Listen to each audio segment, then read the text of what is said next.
In the field of astronomy, a few decades earlier, in the 1970s, there were a group of scientists who described how the universe came into existence, for which they got the Nobel Prize. This they called as the Big Bang. Is mentioned in the Quran 1400 years ago, in Surah Anbiya, chapter number 21, verse number 30, where it says, "Do not the unbelievers see that the heavens and the earth were joined together and we clove them asunder?" This Big Bang, which the scientists discovered recently, is mentioned in the Quran 1400 years ago. The miracle claim of the Big Bang being described in the Quran is based on the following verses. Chapter 21 verse 30 says that the heavens and the earth were once one and were then cloved asunder, tore apart or separated.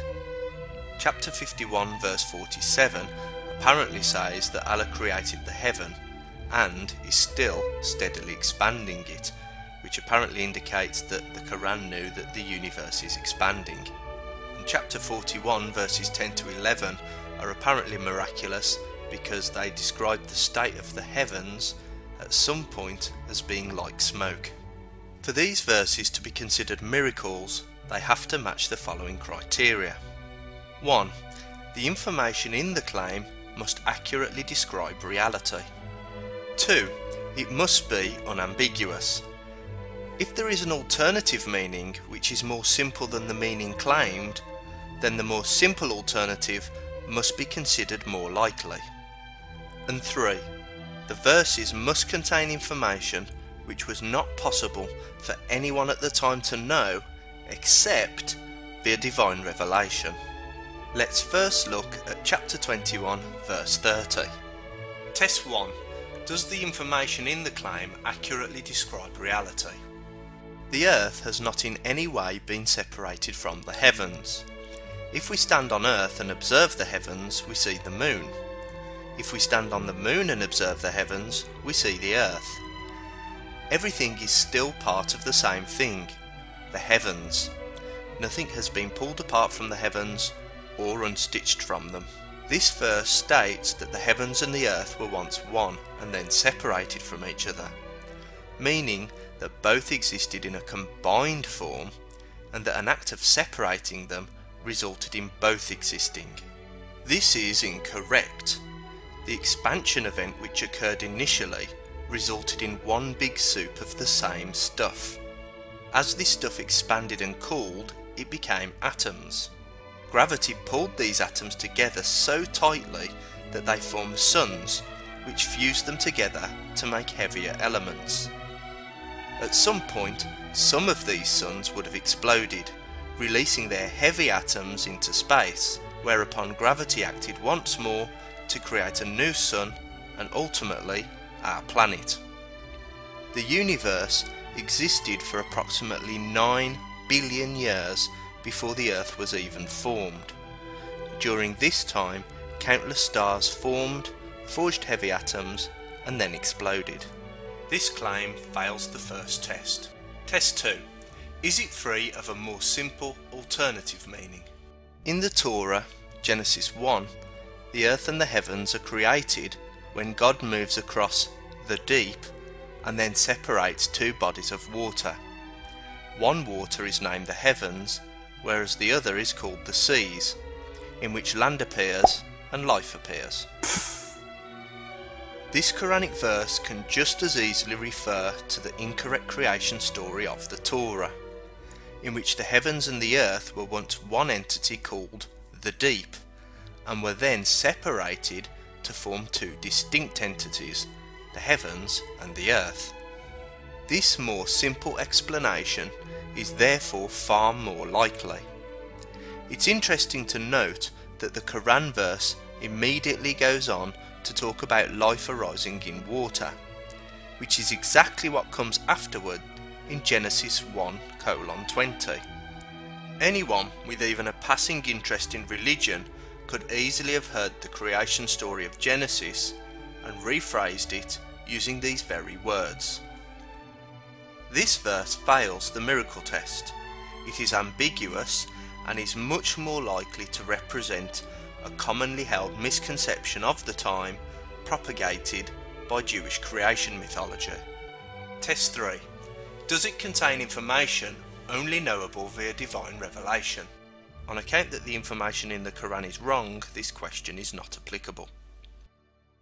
Now let's look at chapter 51, verse 47. Test 1. Does the information in the claim accurately describe reality? The information presented by this miracle claim reflects reality. The universe is expanding. Test 2. Is it free of a more simple alternative meaning? It's only recently that people have started to translate the Arabic word la musiauna to mean an ongoing process of expansion. Both Pickthall and Yusuf Ali, for example, translate this word to mean that the heavens have been made a vast expanse. The Quranic commentator Ibn Kathir states that this verse means, we made it vast. Note that this is a past tense and does not mention any ongoing process. The Lane lexicon describes this Arabic word to mean ample, abundant, wide, broad, spacious or roomy, and not growing or expanding. This verse has a much more simple meaning, that Allah made the heavens really, really big, or big enough to fit the sun, moon and all the stars. Test 3. Does it contain information only knowable via divine revelation? One could make the same observation simply by standing outside on a clear night, looking up at the sky and saying, "Ooh, isn't that big?" And so on to the final miracle claim. Test 1. Does the information in the claim accurately describe reality? With the absence in 7th century Arabic of a word to describe gas, I'm willing to accept smoke in its place. However, the verse goes on to say that Allah spoke to both the heavens and the earth whilst the heavens were still in a state of being like smoke, which is incorrect because many stars would have been formed billions of years before the earth even existed. This claim fails the first test. Test 2. Is it free of a more simple alternative meaning? According to these writings by Aristotle, it was commonly believed long before Muhammad's birth that there was lots of gas, vapour or smoke during the creation of the earth. The Quran's account of creation in this verse also reflects the incorrect creation order of Genesis, where God created vegetation on earth on the third day before the moon, sun and stars were created the day after. And here it is in the Quran. The earth is created first, then its nourishment, and then afterwards the heavens are formed and decked with stars. This claim fails the second test, as it is more likely to be a rewording of the creation story of Genesis. Test 3.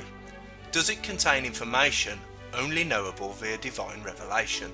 On account that the information in the Quran is wrong, this question is not applicable. The claim for cosmological miracles in the Quran is without any basis. The common origin of the earth and heavens is in fact an account of the separation of the deep to form the heavens and the earth in a geocentric creation story borrowed from Genesis 1 in the Torah.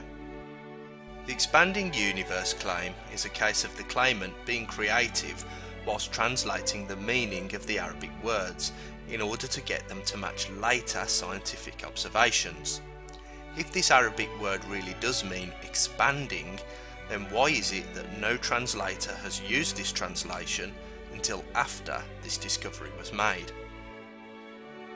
In fact, both Marmaduke Pickthall and Yusuf Ali were alive in 1927 when the expanding universe idea was first suggested.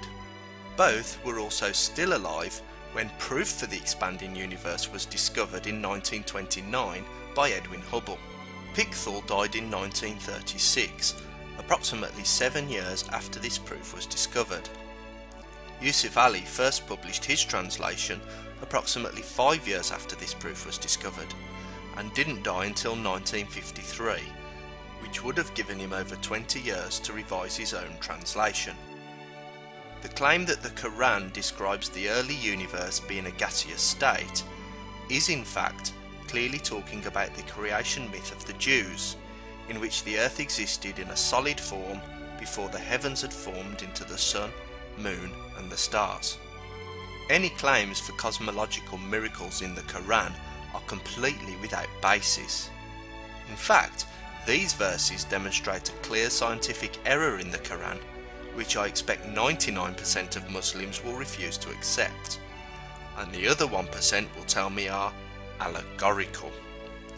Allegorical for what? I am yet to discover.